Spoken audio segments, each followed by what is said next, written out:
C'est ça. Je suis la voix de Pierre Albini. C'est super ce que vous faites. Donc, en fait, le mariage de son frère. Donc, c'est pour ça qu'il ne pouvait pas venir ce week-end, sinon il avait pas mal de communication et il serait venu. Donc, il a un cas, en fait, d'un patient fort myope de moins 25 dioptries, assez jeune, et qui se plaint d'une baisse d'acuité visuelle après cette activité sportive. Et vous allez voir au niveau de l'OCT, en fait, il a un fovéoschisis du fort myope. Et devant la baisse d'acuité visuelle, assez récente, en fait, il décide de l'opérer. Donc il fait sa chirurgie avec une vitrectomie, un pelage de la hyaloïde postérieure. Et en fait, étant donné la longueur du globe, la technique, la difficulté de peler la limitante interne, je crois qu'il me disait qu'il ne voyait pas bien quand on a ces zones d'atrophie cornéo-rétinienne, des fois on n'a pas un bon contraste pour voir la limitante. Du coup, il décide de laisser la limitante en place. Et donc, malheureusement, à un mois, il avait fait ça pour éviter le trou maculaire. Et à un mois, malheureusement, trou maculaire chez ce fort myope. Et étant donné, je pense, c'est vrai que c'est la réalité, hein, on a des fois des yeux, on a des difficultés techniques et il se dit non, je veux pas y retourner parce que si la limitante était tellement difficile à peler que je préfère attendre. Et en fait, à 5 mois, il voit que ça s'aggrave. C'est un peu la discussion qu'avait eue, je sais plus qui, mais c'est vrai que je crois que c'est Alexandre qui disait que c'est vrai qu'un trou maculaire qui n'est pas fermé, en fait, ça s'aggrave.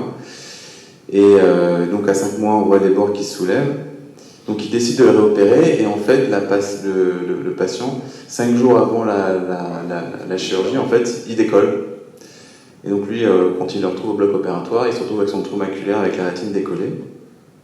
Et du coup, il décide de faire, de traiter son trou et son décollement avec un pelage de limitante, avec un lambeau et du C2F6. Et puis finalement, à 6 mois, il a une rétine qui s'est bien appliquée avec un trou maculaire refermé. Donc voilà ici d'ailleurs le lambeau. On voit que c'est un peu organisé. Et du coup, voilà, quand je l'ai eu au téléphone, il me disait que c'est vrai que lui, chez les forts myopes, un peu comme dans toutes les pathologies du fort myope, c'est vraiment l'interrogatoire et l'évolutivité qui fait indication chirurgicale plus que les images, parce qu'en fait, finalement, on est aux limites de l'image chez les forts myopes où finalement, le fonctionnel est plus fiable que l'imagerie. Et c'est vraiment très vrai chez les forts myopes. Et du coup, voilà, justement, sur toute la difficulté chez les forts myopes de peler la limitante, c'est vrai qu'il y a des fois, c'est vraiment un challenge. Je dis ça pour les plus jeunes qui commencent. C'est vrai que le fort myope, c'est vraiment à part. C'est pour vous dire que vous partez sur une chirurgie où des fois, vous pouvez mettre 1 heure pour enlever la limitante parce que vous ne voyez pas bien, parce que vous n'arrivez pas bien à colorer la limitante, qu'il n'y a pas un bon contraste. Et ça peut vraiment être un challenge, mais bon, je pense qu'il faut partir dans cette démarche, disons que ça ne va pas être facile. Et puis ouais, bien sûr, c'est vrai que chez les forts myopes, il y a encore plus un risque de décollement de rétine, donc il faut les guérir.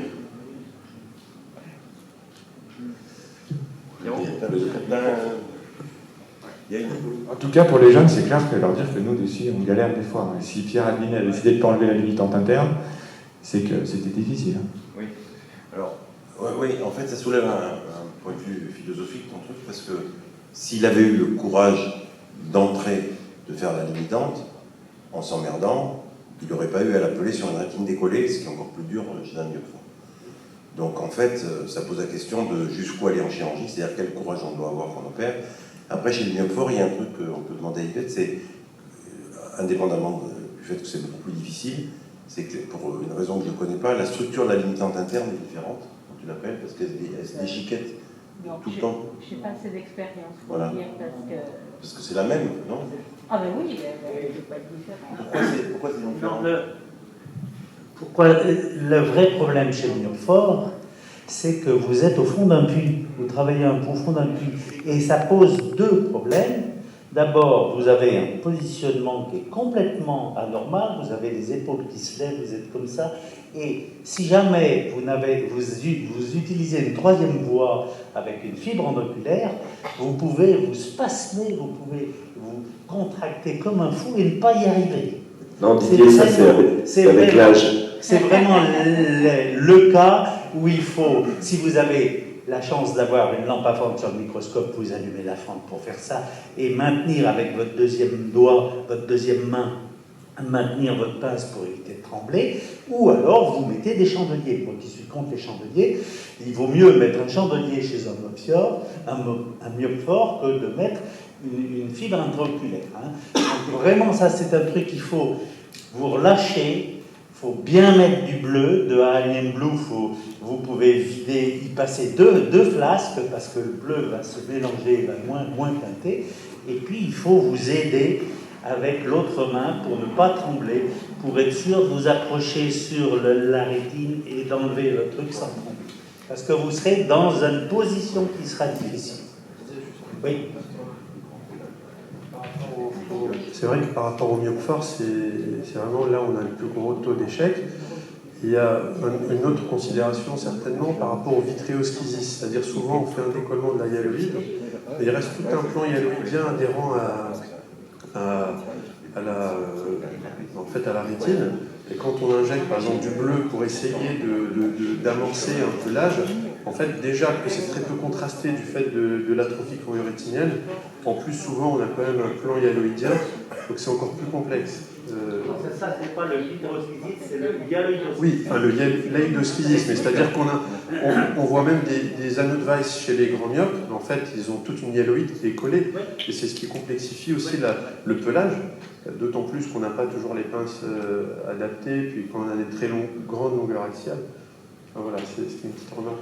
Juste un petit mot sur les myopes, on n'a pas beaucoup parlé. Moi je suis surpris, maintenant que je suis les gens depuis longtemps, ça marche très bien et c'est durable dans le temps. Quand on est timide sur un myophoore en disant c'est l'œil en myope, machin, ça marche. On gagne un dixième, on gagne pas, c'est pas un trou maculaire classique, mais ça marche très bien. Et les gens qui ont eu un schisis important, un trou maculaire, ils ont une acuité stable. Et quand on a fait un œil, moi j'ai des myopes qui veulent que j'opère l'autre œil alors qu'il n'a pas de pathologie visuelle. Je le fais pas, bien sûr, mais ils sont très contents et il faut pas hésiter. Enfin, c'est difficile. Mais je n'ai pas de regret à opérer des myopes. Jamais. Du coup, Alexandre, ton indication à y aller, elle est vraiment large dans ces cas-là. Chez les myopes, ils ont une vie, ils ont deux yeux qui ne voient pas pareil la plupart du temps. Tout dépend. Quand un monophtalme qui a 7 dixièmes, on est tous pareils. Mais le mauvais œil qui a 2 dixièmes et qui a un schisis qui s'aggrave et on voit l'acuité qui s'aggrave, des fois on dit oui, mais ça ne va pas faire tant que ça.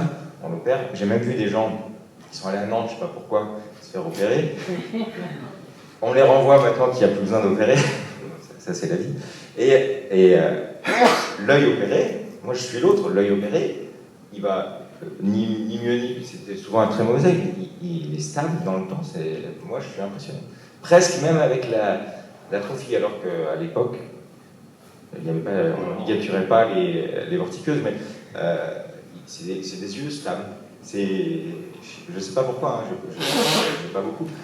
Les yeux de myope opérés, de ici, ils ont maculaire, ils vont bien. Vraiment, ils vont bien. Dernière question d'Oman.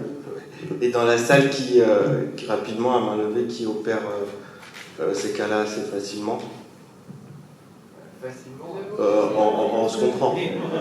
On pose l'indication facilement. Qui considère qu'il faudrait les opérer?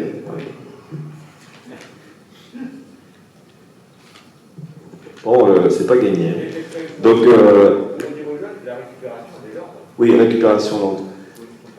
Alors peut-être, je me permets, on va passer à Alexis et on va reprendre des questions après. Alexis, à toi.